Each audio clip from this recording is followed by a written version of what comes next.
Hello, everyone. Welcome to yet another edition of the Cream City Cast, CreamCityCentral.com's weekly podcast, discussing the latest in Milwaukee Bucks takes and giving you the latest going on in Milwaukee. Our podcast is brought to you by theshepherdexpress.com. I'm here, as always, with my partner in crime, Andrew Goodman, fellow Bucks writer at Cream City Central. Andrew, thanks for joining me. I hope you're doing well after that dismantling of the Bucks last night in Indiana.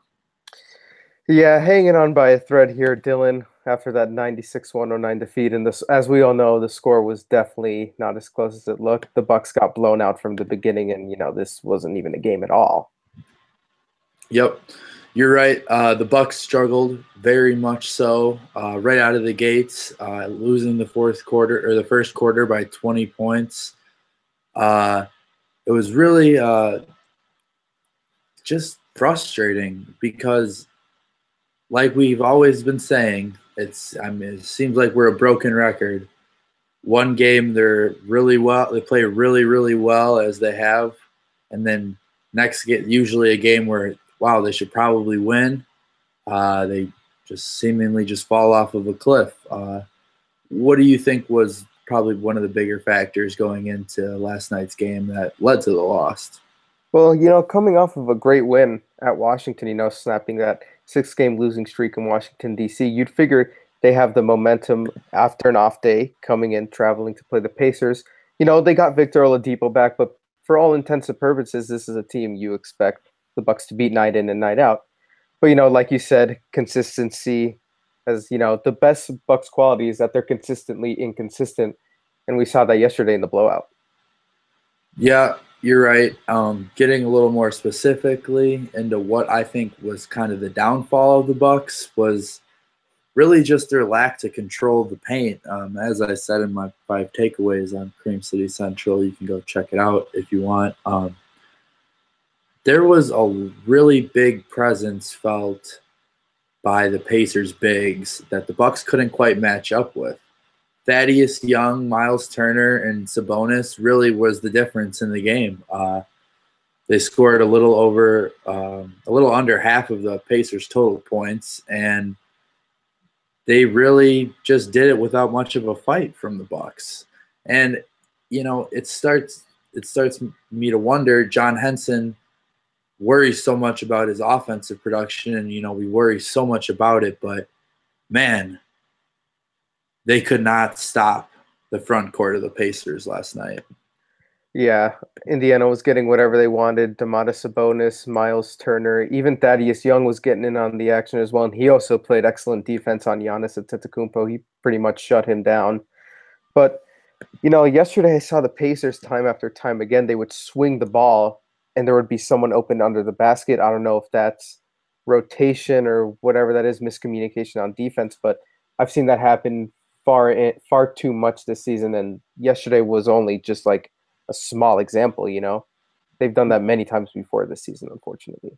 You're right, and I agree with you that the rotations were just such a but if you get blown out like you do in the first quarter, you're not winning a game, because it's not like we're playing a great team here. The Pacers are mediocre at best, and I would say that we should be way better than the Pacers. They are having a good year. Victor Oladipo is really showing us something of what kind of player he can be without Russell Westbrook, now that he's kind of the guy there. But it wasn't like one person beat you. It was a real collective effort for the Pacers. They had they had 7 players in double figures last night, and the defense wasn't there. And we go against what Kid says about effort and energy, but that was kind of the thing last night. There was no effort or energy from right off the gates. And how are you supposed to win a game against that Pacers team when you don't even the first quarter you're using as a warm-up period? I just don't understand the complacency, and I don't know how we can expect the Bucks to do anything substantial with being complacent when they're not even that good of a team.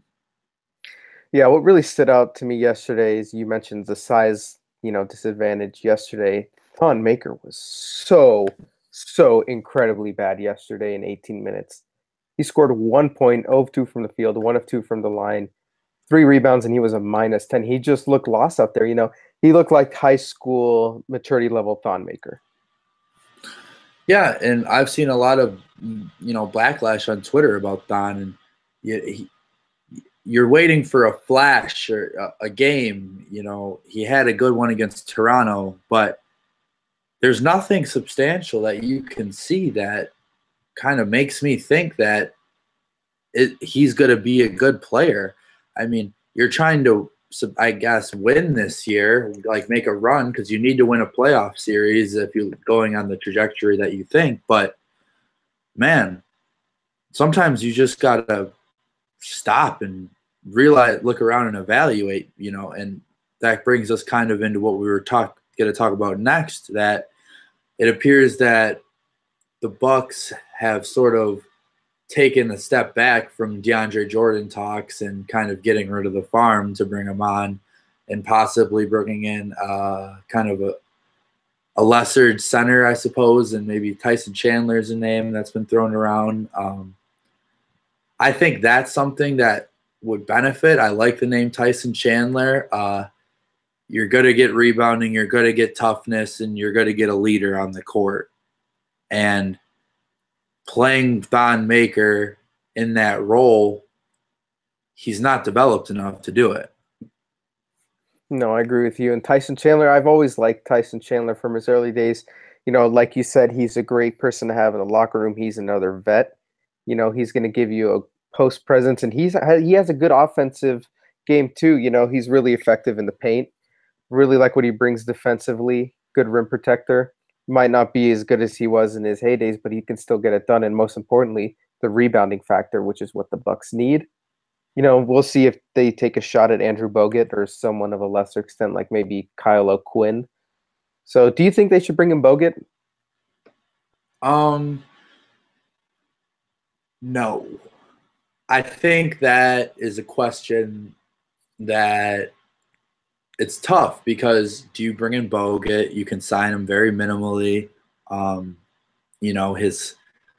You're really not tied to him if he doesn't work out. But I look at someone like Tyson Chandler.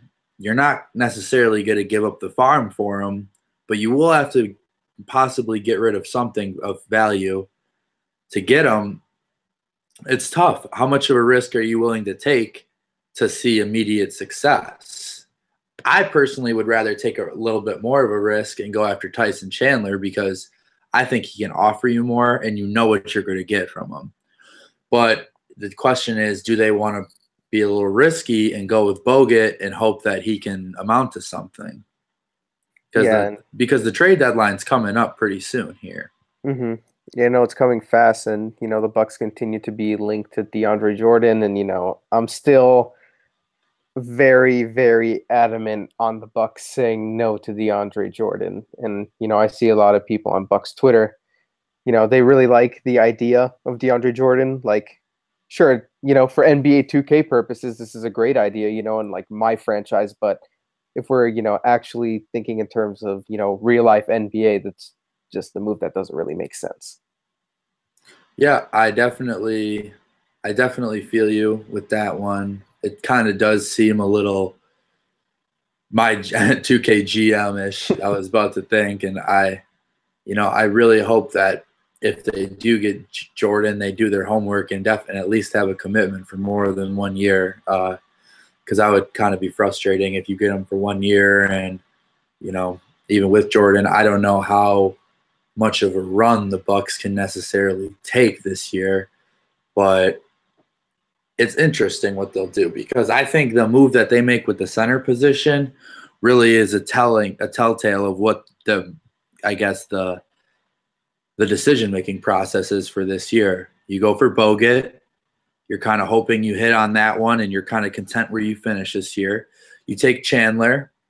You invest a little bit into him, what you're giving, and hopefully that brings you a little bit further to your goal of winning a playoff series, maybe winning 2 playoff series.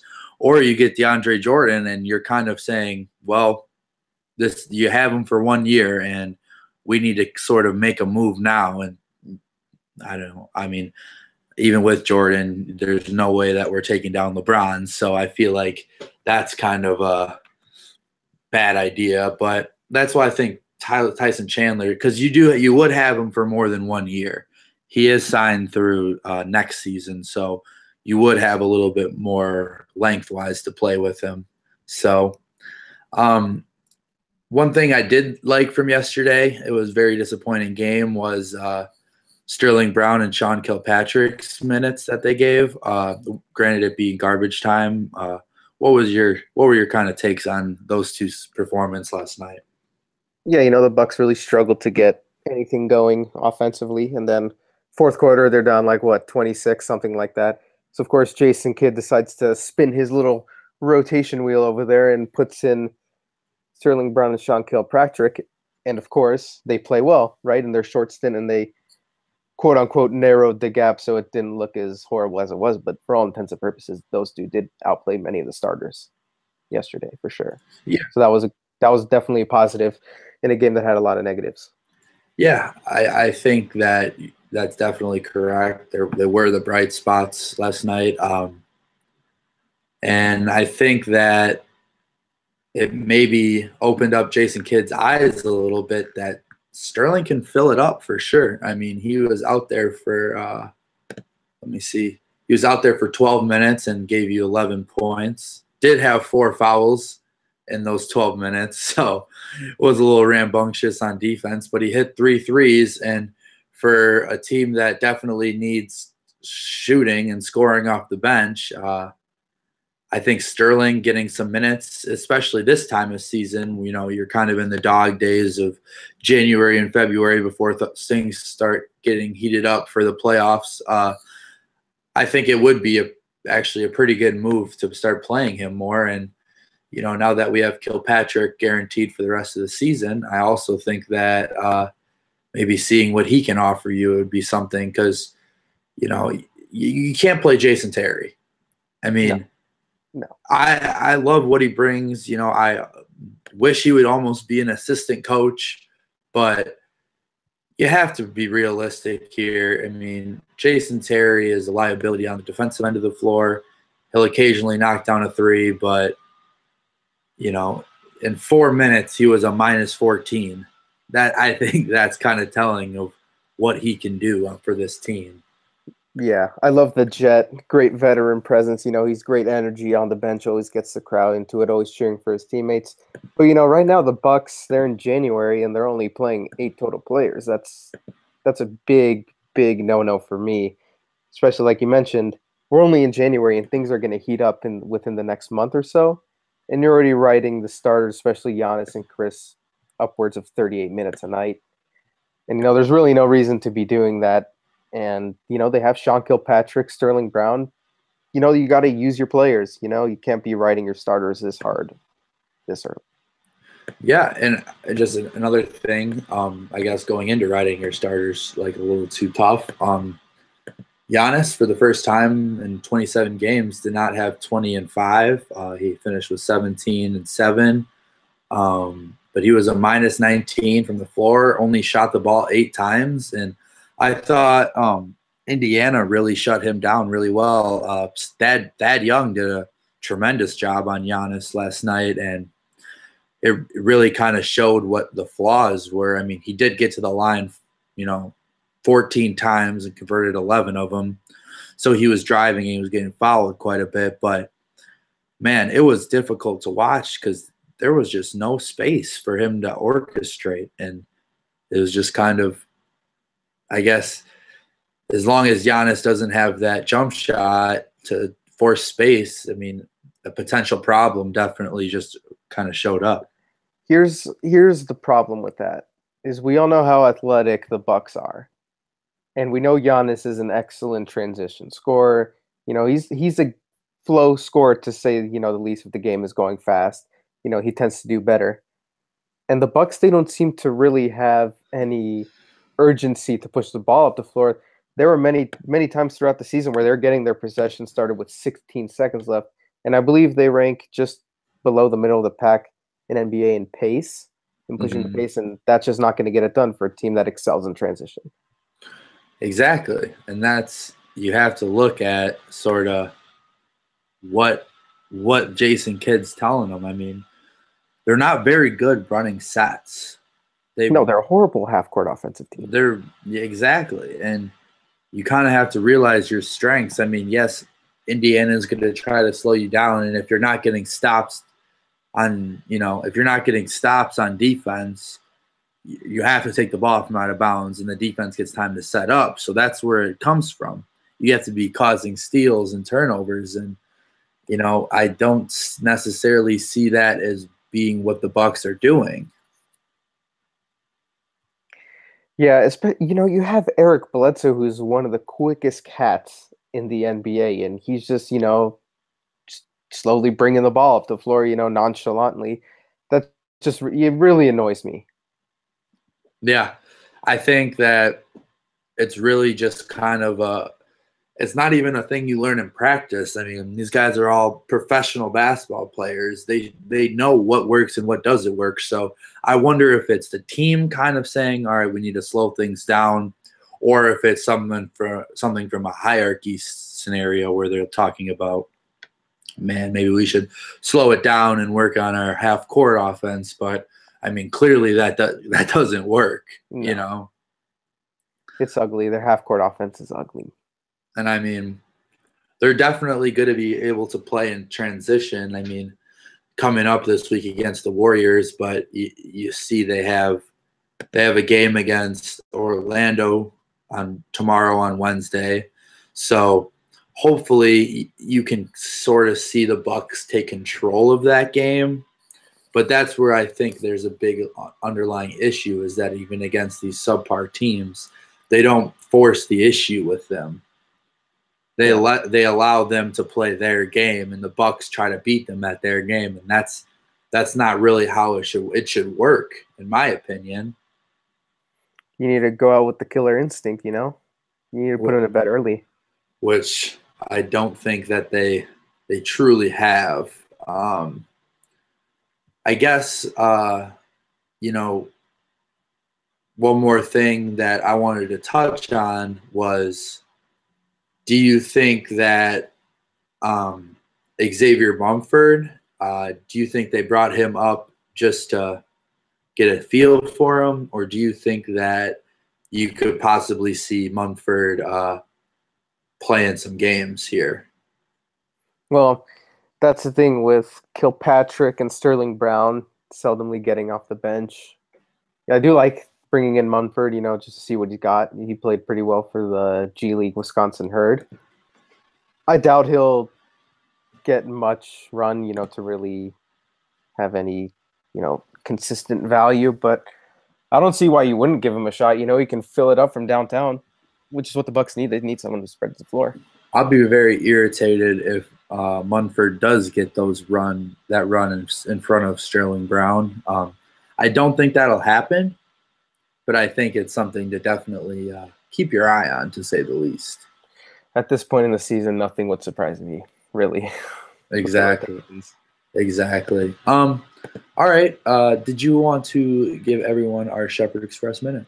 Yeah, absolutely. On Tuesday, January 16th from 5:30 to 8:30 p.m., the Best of Milwaukee 2017 party hosted by Potawatomi Hotel and Casino. It's actually going to be there at the Potawatomi Hotel and Casino. So this is for a great... Hey. Potawatomi. Potawatomi, I'm sorry. I don't really have the Wisconsin accent. Just start over. Just start over. What was that? Potawatomi? Potawatomi. Potawatomi. You'll get. There you have it, folks. Potawatomi Hotel and Casino. No. Like start. We'll just start over, and I'll edit it. Oh, start over? Yeah. So I'll just start. I'll say whatever again, and then. Okay, so you're gonna cut this out? Yes. Okay. Potawatomi? Yes, Potawatomi. Okay. All right. Hold on. All right. Well, I guess that will lead us into our Shepherd Express Minute, Milwaukee Minute. Do you want to go after it, Andrew? So, January 16th from 5:30 to 8:30 p.m., the Potawatomi Hotel and Casino is hosting the Best of Milwaukee 2017 party. The readers over at Shepherd Express voted in over 300 categories for their favorite Milwaukee businesses, people, and places. And on January 16th, the people, of course, and the organizations who they voted for will all be there at the hotel and casino. And this is for a great cause, really. So each portion of the ticket sold will go to the United Performing Arts Fund, a nonprofit organization dedicated to raising funds to support 15 of southeastern Wisconsin's most prominent performing arts group. And again, to get tickets, go over to shepherdexpress.com, click on the Best of Milwaukee tab that'll be on the left-hand side, and then a link for tickets will be in the middle of the article. So again, go check it out, and thanks for the guys over at Shepherd Express. As always, you guys doing a great job. Yep, and it's going to be a great event over at Potawatomi. It's for a great cause. There's plenty of food that's going to be on there from local restaurants and providers and such. So thanks for Shepherd Express for putting that on, and also for putting us on our podcast and sponsoring us. We'll hopefully be giving you another podcast after the Orlando game, and during that time, we'll preview the Golden State game on Friday, which will be on ESPN also. So once again, we'd like to say thank you. Check out Cream City Central for all of our readings, Bucks, Packers, Brewers, a lot of cool stuff coming on, especially with the Packers' new GM, and now they're filling out their coaching staff. You can check Andrew out at Andrew_Goodman3 on Twitter. You can check me out at Dylan Piccolo 35. You can also check out our stuff at creamcitycentral.com. And once again, we'd like to thank you for tuning in and listening. And finally, go Bucks. Fear the deer.